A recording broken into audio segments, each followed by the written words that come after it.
Hey, what's going on, everybody? It's Marley here. I haven't said those words in a long time, not since the. Actually, I did a stint of videos a year ago, quite recently. This feels very awkward as well, the way I'm holding this camera. I'm not super used to videos off a screen, I suppose. I want to make this today because I want to start trying to log more of what I do with my career, and I suppose mostly with my hobby, which is game development, right? So I'm 24 years old currently. I work as a full-time game developer, technically a Unity developer, which means that, I work in Unity when building games. A lot of what I do at the moment is UI, sort of system stuff, less gameplay side of things currently. Although a lot of what I do in my free time is gameplay stuff, and still a lot of procedural generation stuff, which is what I've been interested in for quite a few years now. I think if anyone's seen any of the work I've ever done on YouTube, and used to talk about it a lot. I think it stems from a love of roguelike games, and like a fascination of like that smaller content pipeline that can produce a lot of really interesting gameplay. But I'm rambling on a topic that's not what I was supposed to be talking about here. What I wanted to start this off with was just like I currently make games full time, which has been pretty crazy because I started my new job just before the pandemic hit. Did a couple months in office and then have been remote since then. So adapting to that's been kind of strange, but also pretty smooth, to be honest, all things considered. I'm really happy with my job at the moment. It's been crazy to think that I now get to actually make video games full time, which is like a dream that I had since I was quite a young child, I think. And it's been a sort of weird road getting here. I did straight out of uni, I worked at an agency for a while, did a small bit of game dev work in there, to be fair. Now I was following a master's degree and an internship in games, but I'll probably cover all that some other time. So currently what I do is I wake up in the morning, I try and do yoga, but I don't really do it reliably enough. Then have a bit of apple juice and start making video games for work. Currently in my free time, I recently took part in the GMTK jam, which you can see a video on the channel from a couple weeks ago now, which shows off the game that I made with a couple of friends of mine, Joe and Charlie, who I know from university. So we built a game about lazy pirates. I think it's actually just called Lazy Pirates. We actually recently updated that, which I'll show a bit at the end. I'll show the updated version of the sort of point out some of the things that we've added since the jam version, because we improved it quite a bit, just some tweaks to the gameplay, and the level is a bunch nicer now. I feel we kind of had to do the classic game jam thing of cram everything you built into some sort of level that works a little bit and ship it.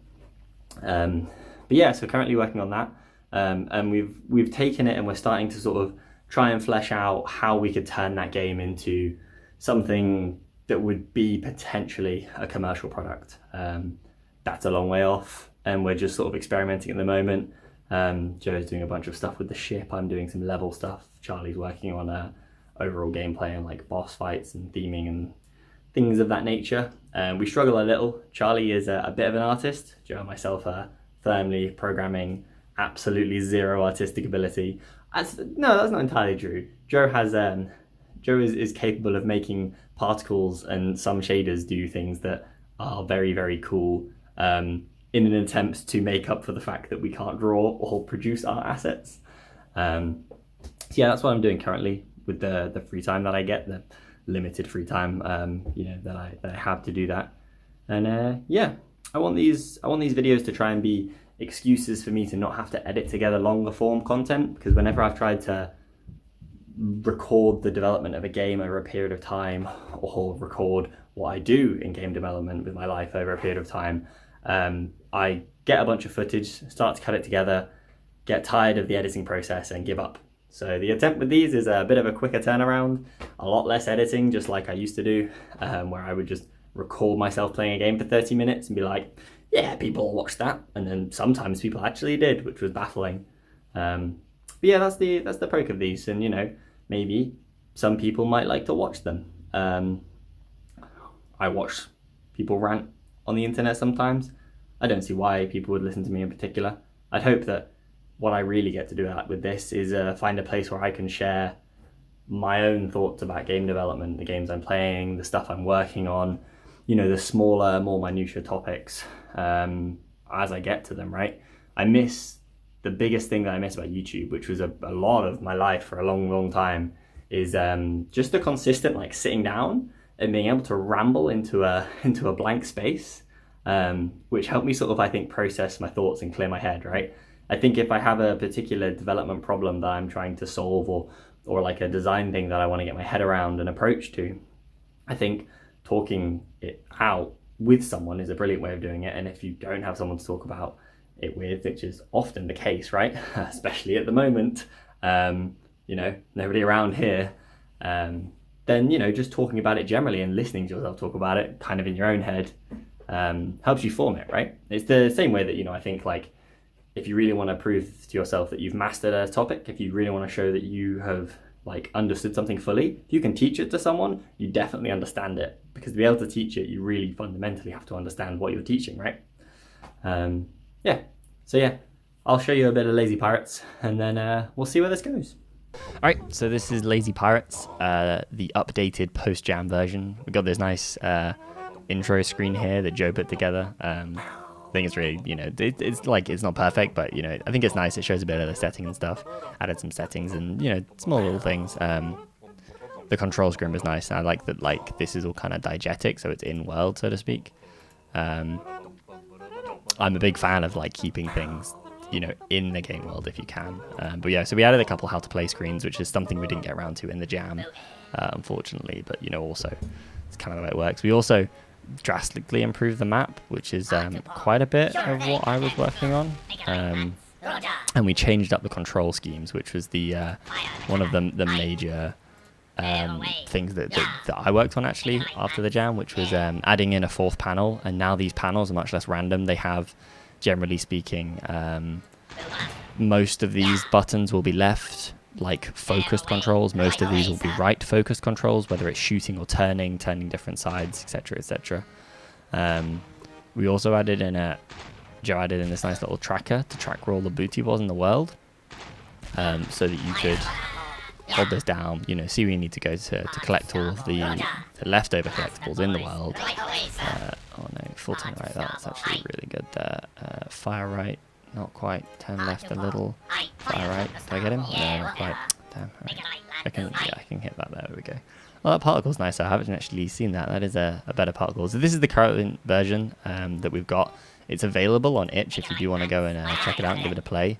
I'm really happy with that. I think it's in a pretty good state. There are a few little things here and there, like you can see the way that the ship's trail works with the water is like not quite ideal. We need a better way of basically interacting with this shader with that. I think we're using a pre-built water shader that we owned from a previous time for this, because water shaders is not something I could bash out in a jam, not one that I was happy with anyway. Right, soft right, let's see if we can get this here. You can see that because my morale is quite low, I've not been doing very well, not killing enough ships or getting enough loot. I just got my command ignored from my crew. See if I can kill this ship, maybe they'll start to obey me a little bit more.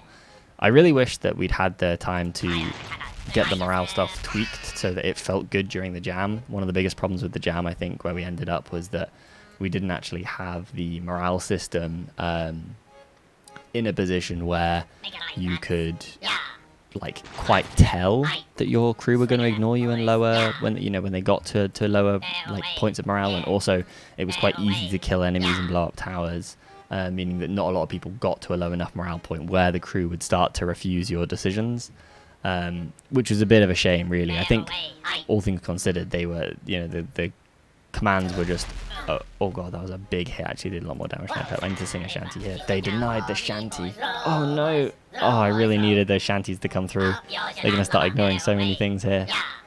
Alright, if I can get this soft right, no. If I can get a soft right, I can probably take this guy out. Soft left, and then gain on. Look for a front fire. Oh no, I ran out of morale. I'm out. So this was Joe's work, this little cutscene at the end. I thought it was brilliant. I think it's really nice. Having something like this in the jam, I think would have been really good. A bit more of just like a defined game state. I'll try again. I'll give it one more go, see if I can get all the booty. I should be able to if I sort of pay attention a little bit, I would say. Let's do that. Okay, no fires yet. Ooh, don't know if I want to hit this full turn. In fact, I hit the full turn here. I'll collide with this, and then I can, yeah, sing us anti-turn left. And there we go. Cool.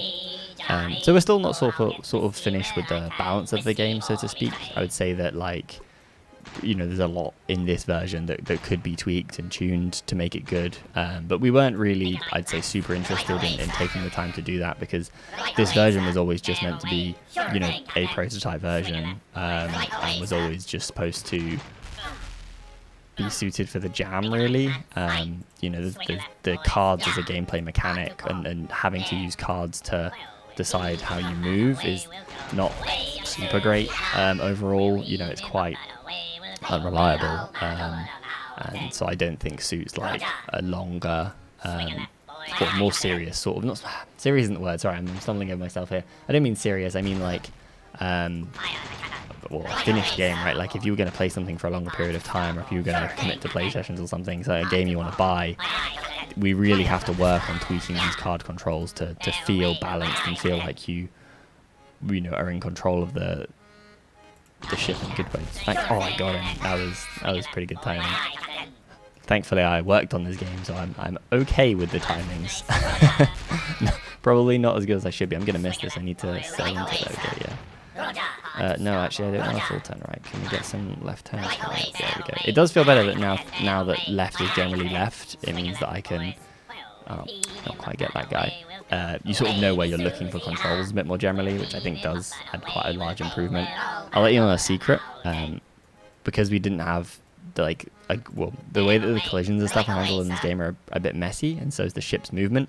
And all these meshes, we didn't manage to get the collision system that we'd set up for it.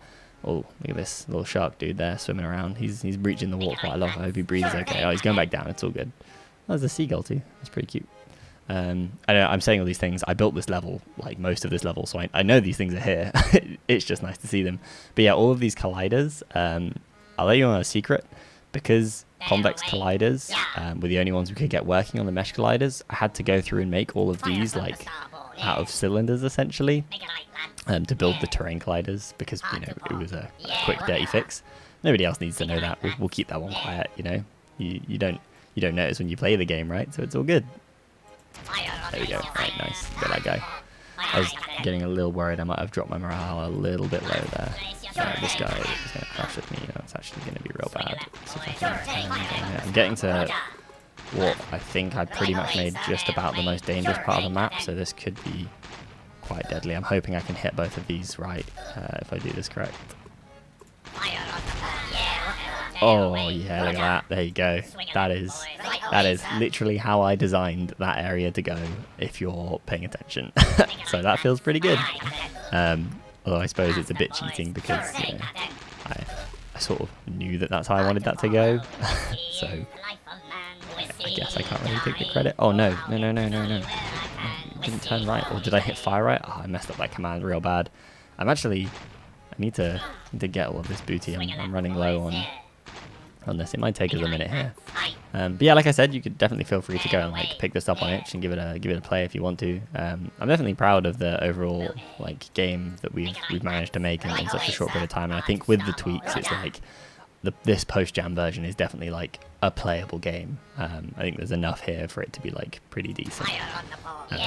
We're currently working on, as I mentioned earlier, adding in like a bunch of other stuff to a version of this game that will hopefully oh, I can't actually hit this guy, he's too high up. That's not something that I had ever considered. Oh no, there's a bit of treasure there. Oh, I'm gonna have to get that, aren't I? Because I need like probably all 15. Oh, that's really difficult. Alright, I'm probably not gonna get there. I was going to show the end screen. The end screen is, when you win, is definitely worse than the lose screen. I had to throw it together pretty quickly.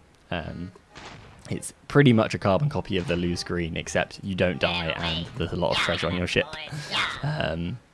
Although, maybe if I hit the right key... Nope. My debug win all is not still in the game, which is a good thing, generally.